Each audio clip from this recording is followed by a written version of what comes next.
তোমার সাধারণ একটু বুদ্ধি নেই, শুধু তরকারি আর খালি থালা।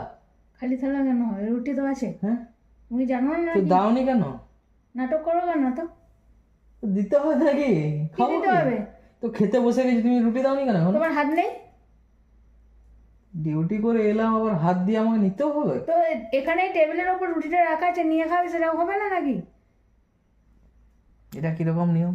কেরম নিয়ম মানে? এটা কেমন নিয়ম? কেমন নিয়ম মানেটা কি? তো আমি খেতে বসেছি, চেয়ারটা নিয়ে বসলাম, তো তুমি জানো বসলে এবারে খেতে শুরু করবো, তাহলে একটা রুটি কি দেওয়া যেত না?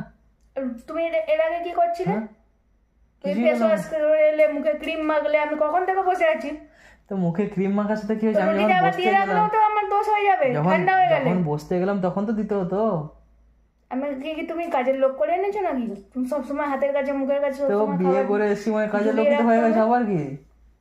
বিয়ে করেছো, কাজের লোকের